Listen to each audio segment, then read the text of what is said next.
शादी ब्याह महंगे हो गए हैं, तो इसका आसान तरीका है कि खामोशी से कर लें, 4 साल बाद मीडिया निकाल लेगा, पता ही ना चले किसी को।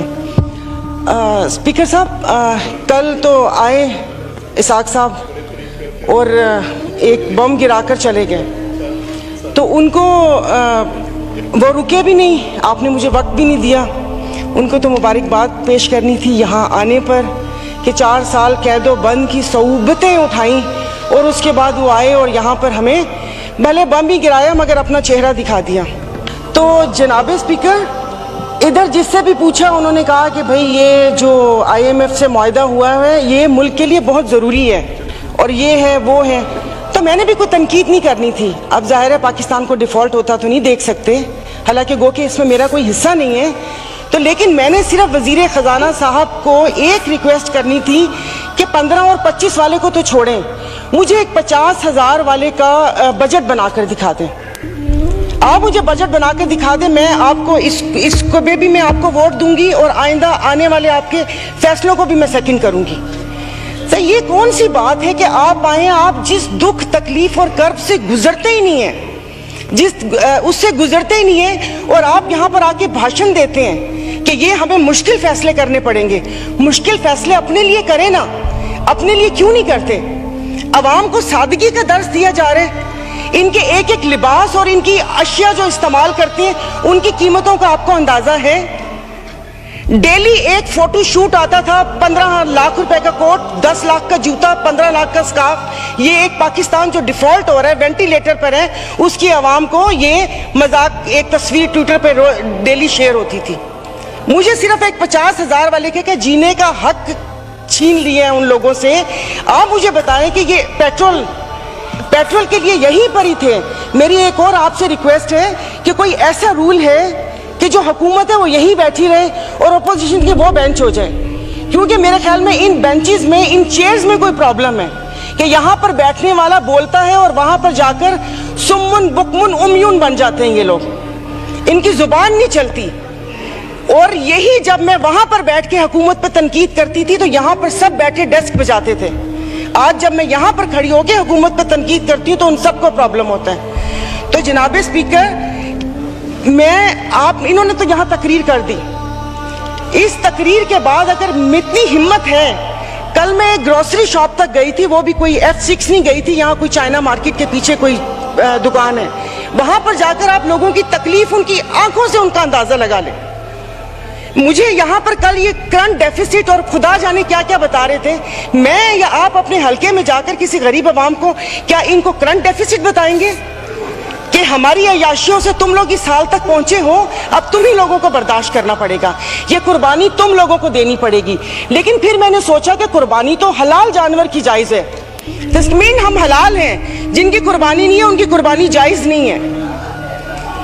अब आप देख लेंगे कि यहाँ पर उठते ही जो बोला था, मैं आज इस फोरम पे अपनी पार्टी की तरफ से, मुस्लिम लीग फंक्शनल और सदर पीर पगारा और सदरुद्दीन शाह की तरफ से, मैं आप बिलावल साहब को मैं दावत देती हूँ कि आप सिंध से महंगाई मार्च शुरू करें, हम आपके साथ हैं। और मैं अपने एमक्यूएम के भाइयों को, ये वक्त है अपनी महाजर कौम के सारी गिले दूर करने का कि तब भी आप लोगों के साथ थे महंगाई के लिए, और आज भी इस हुकूमत को लात मारी है इस महंगाई की वजह से। लेकिन हम यहाँ पर बैठ के सिर्फ बातें करेंगे। यहाँ पर मेरी कुछ मेंबरान से बात हुई है, नाम नहीं लूंगी मैं। एक से मैंने कहा कि कल तुम डेस्क तो ना बजाते, सुन ली थी तकरीर, कहता गरीब पैदा क्यों होता है, गरीब का कसूर है।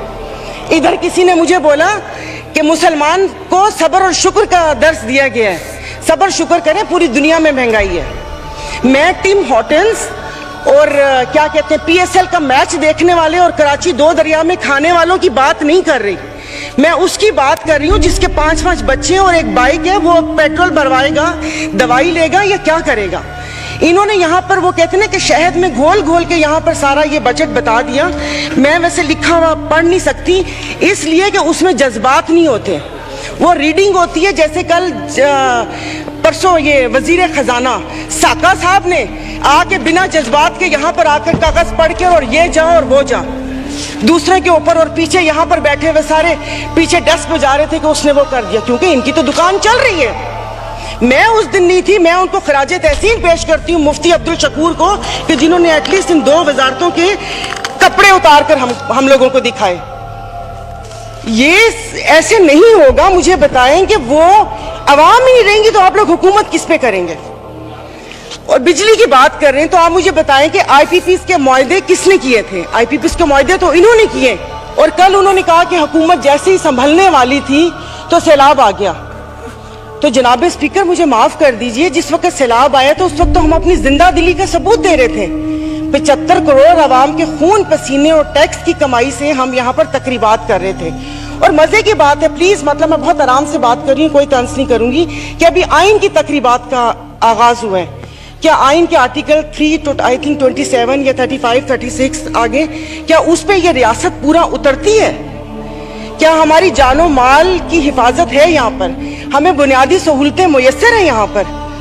मतलब हम लोग इतने नाक के पक्के हैं कि उस पे वो करके आइन की बात कर रहे हैं। और ये हालात इस नहर तक ना पहुंचाएं कि हम अपनी बड़ों की कुर्बानियों को बेफजूल समझें, क्योंकि गोरे से तो लेके रहेंगे पाकिस्तान, ये नारे लगाकर हमने आजादी तो ले ली, अब मैं किससे आजादी मांगूं? क्या गोश्त खाने के लिए हमने आजादी मांगी थी कि खुला गोश्त यहां पर खाने को मिल जाए? उसके अलावा तो कुछ भी नहीं है। और मुझे माफ कर दीजिएगा कि उस कश्मीर वाले दिन में यहां पर ना वजीर आजम थे, ना वजीर खारजा थे, ना दिफा मिनिस्टर थे, और ये यहाँ पर कश्मीर का वो हो रहा था। और जो मोदी की कहानी सुना रहे थे, मुझे तो एक सेकंड के लिए, मैं तो उस वक्त आई थी, मैं समझी कि आप शायद यहाँ के हालात सुना रहे हैं। मुल्क को पता नहीं आप लोगों ने कहां से कहां पहुंचा दिया। टैक्सीज की बात करें, जैसे अभी मेरे भाई ने बोला कि रमजान आने वाला है, मशरूबात पर, अरे मीठे मशरूबात पर क्यों टैक्स लगा रहे हैं? कड़वे मशरूब को लीगल करके उसके ऊपर टैक्स लगाए ताकि रेवेन्यू भी मिले पाकिस्तान को। मीठे मशरूबात गरीब रोजा रख के एक उसकी ख्वाहिश होती है रूह अफ़ज़ा पीने की या वो करके, और उन्होंने कहा बाकी चीजों पे टैक्स नहीं लगा। मुर्गी गोश्त महंगा नहीं हुआ, वो अल्हम्दुलिल्लाह हमारे पाकिस्तानी खुद ही महंगा कर लेंगे। जनाब स्पीकर, अभी वजीर आजम साहब ने कहा था कि ये जो थर कोल है ये गेम चेंजर होगा, उसके ऊपर तो टैक्स लगा दिया। वो क्या गेम चेंजर होगा? नहीं, उसको हलाल कर दे, मीठा तो गरीब पीते हैं, आप लोगों को उसको लीगल करके उसके ऊपर टैक्स लगा देना चाहिए। तो जनाब स्पीकर, ये सब बैठ के इसके मसले को, जनाब स्पीकर ये ऐसी बात करते हैं यहाँ पर। अब मैं सायरा बानो नाम है, एक्टिंग भी बहुत अच्छी करती हूँ। इन सब की आवाज के साथ इनको इनका कोरम याद दिलाऊंगी। जो यहाँ पर 5 दिन लगातार आप करो तो हलाल, फर्क नहीं पड़ता ना, दुखा हुआ हो तो तब ना।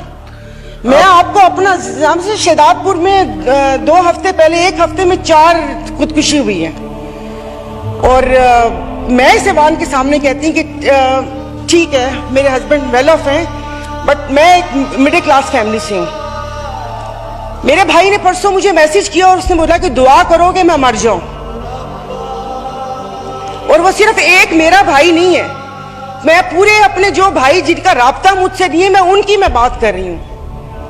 जनाब स्पीकर, कल मैं गई थी, वो जिस बंदे ने 4 टमाटर और 4 आलू लेकर 400 उसके पास नहीं थे, उसने पर्स निकाला, मैं शर्म से गड़ के मर गई। 272 लीटर पेट्रोल आप लोगों ने मुश्किल करनी है तो आप V8 और बड़ी बड़ी ग्रैंड क्रूजर को 500 लीटर पेट्रोल देना, गरीब को आप नहीं वो करें। दवाइयां तो वो दवाई नहीं मिलती, सरकारी अस्पताल का आपने हाल देख लिया। मैं प्लीज आप मार दें, आप प्लीज मार दें। ये मेरी बहन पीछे बैठी हो तो पीछे ही बैठी रहो, अगली दफा की टिकट नहीं मिलेगी अगर ज्यादा चुट ऑनरेबल स्पीकर, मतलब इनके दिमाग मिले ही नहीं उन लोगों से, इनके भूसा भरा हुआ दिमाग में। मेंबर आप मुझे एड्रेस करें। और नहीं सर, ये ऐसे बोलती को काम है नहीं, पार्टी में को पूछता है नहीं, और यहाँ पर आके सिर्फ ये 4 अल्फाज बोल के और उसको वो कोशिश करती है कि हमने भी उंगली कटवा के शहीदों में नाम लिखवाया। मतलब ये कौन लोग हैं? आप जारी रखें। तो आप मुझे बताइए, अशराफिया तो चली जाएगी यहाँ से, तो हम बदमाशियों को मार देना कि इस मुश्किल हालात में भी जीने की ख्वाहिश रखते हैं, ये बदमाशी नहीं है तो और क्या है?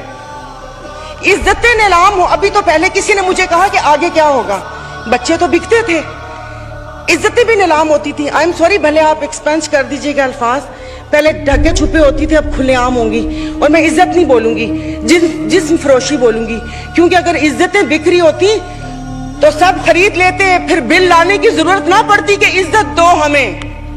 सब यहाँ पर बैठे हुए इज्जतें खरीद लेते अगर इज्जत बिक रही होती। तो आप मुझे बताएं कि कोई लाया अमल दे दें कि अगले 5 साल तक ये मुश्किल हालात बर्दाश्त कर लो या 10 साल तक बर्दाश्त कर लो, तो फिर भी तसल्ली हो कि ठीक है मैं नहीं रही तो ठीक है मेरे बच्चे उसमें रहेंगे। सर आपने तो बच्चों से जीने का हक छीन लिया इन लोगों ने। 20,000 वाला क्या करेगा? और इंसाफ की आप बात करते हैं, मैं तो अदालतों वाली इंसाफ है उस चीज की, अभी वहां तक तो मैं गई नहीं। आप ये चीजों को देख लें, यानी कि मेरी अगर आमदन 10 लाख रुपए महीना आता है, मैं भी वही मुर्गी खरीद रही हूँ 800 रुपए किलो, और मेरा ड्राइवर बच्चल जिसकी 30,000 रुपए तनख्वाह है वो भी 800 खरीद रहा है। वो दूध 200 रुपए किलो मैं भी ले रही हूँ, 200 किलो वो भी ले रहे हैं। मैं घर में अब ग्रोसरी नहीं लाती इसलिए कि मुझे शर्म आती है कि वो ड्राइवर बावर्ची उठाएगा तो उसके दिल में क्या होगा कि ये थैले भरे आ रहे हैं और उसके घर में खाने को है या नहीं है। 2-2 किलो की चीज मंगवा लेती हूँ कि जाओ बेटा सामने से लेकर आ जाओ। तो आप मुझे बताएं, मतलब थोड़ा सा जीने का हक दे दे, खुदा पाक को जाके जवाब देना। यहाँ पर आप आयतें पढ़ाते हैं, आयतें पर्दा कर चुकी हैं, आयतें पर्दा कर चुकी हैं। अभी ये कहते हैं वो तक ना, ये इनको शर्म नहीं आती? रात के अंधेरे में पेट्रोल का पंप गिराते हैं, तो वो भी जरूर रात के अंधेरे में पेट्रोल का पंप गिराते हैं। मुझे तो समझ नहीं आ रही थी, चश्मा नहीं था, मैंने कहा ये क्या हो गया, शायद मैं रात को रोई हूँ, अल्लाह पाक ने मेरी दुआ सुन ली। पता चला वो पिछले थे मैसेजेस ना, जब वो यहाँ पर बैठा करते थे। अब सब कुछ जायज है, सब कुछ हलाल है। यहाँ पर बहुत तुर्की हमारे भाई हैं, और शुक्र अल्हम्दुलिल्लाह शाम का नाम भी लिया, क्योंकि पहले 1 हफ्ता तो उस बेचारे का नाम ही नहीं था। फिर जब इंटरनेशनल मीडिया ने डालना शुरू किया तो हमने भी शाम बोलना शुरू कर दिया। वहां पर अल्लाह पाक उनकी मदद करेगा, और वो रियासत माँ जैसी है, उनके हुक्मरान हमारे जैसे नहीं है, उनके लिए वो खड़े हैं। दबी हुए अवाम के लिए हम इज़ारे यकजहती के लिए बेचैन हो रहे हैं, लेकिन यहाँ पर जो मरी हुई फाकों से अवाम है उसके लिए कोई दिल में दर्द नहीं है। तो अभी ये आइन की तकरीबात के लिए कितने पैसे वो हुए, इन्होंने अभी बोला कि हम तनख्वाह नहीं ले रहे। 1,80,000 से क्या, तो लेकिन बाकी जो चीजें हैं वो, ये जो गाड़ियां, ये फ्यूल कार्ड, इनकी ताम झाम, इन सब पे कितना पैसा खर्च होता है। देखो खुदा का खौफ कर ले, मेरे पास कोई अल्फाज नहीं है, ये सारा कुछ मैंने लिखा था लेकिन ये बेफजूल है। मैं किसको इशारिये सुनाऊंगी कि 13 पॉइंट ये हुआ, मोडीज की रेटिंग ये है, वो ट्रांसपेरेंसी ने ये बोला वो बोला। हम में से तो किसी को भी जरूरत नहीं है, सब अल्हम्दुलिल्लाह खाते पीते घरानों से, सब अल्हम्दुलिल्लाह खाते पीते घरानों से, लेकिन किसी और का तो सोच लें। तो ये यहाँ पर प्लीज, मतलब अब तकरीबन साल होने वाला है, आप भी कहते रहे, लेकिन यहाँ पर आने की तौफीक नहीं हुई। मैं कुछ लोगों का, आप लोगों को दिलचस्पी होगी, आप यकीन नहीं करें, मुझे इस ऑडियो लीक से पीटीआई क्या कर रही है क्या नहीं कर रही है मुझे कोई दिलचस्पी नहीं है। सब जाएं भाड़ में, लोग अवाम मर रही है, आप उसको देखिए। मेरे पास तो कोई जाहिर है वो इतने ना इशारिये हैं, ना मैंने मुआशियात इतनी पढ़ी हुई है। कॉलेज नहीं था वो, ऐसे ही वो कॉलेज था, साइंस कॉलेज नहीं था, आर्ट्स कॉलेज था, समझ भी नहीं आती थी। मुआशियात एग्जाम था, 30 नंबर थे, 3 ग्रेस मार्क मिले थे, 33 नंबर है मुआशियात के। और एक ही याद है कि इंसान मौशी जानवर है, लेकिन घर का किचन चलाती हूँ, घरेलू औरत हूँ, तो मुझे पता है कि ये सब, आई एम सॉरी, ये सब बकवास है ये जो बता रहे हैं। इससे ये होगा, इससे वो होगा, इससे ये होगा, इससे वो होगा। जिस वक्त खाना बनाने या किचन में खड़े ना, उस वक्त आटे दाल का भाव पता चलता है।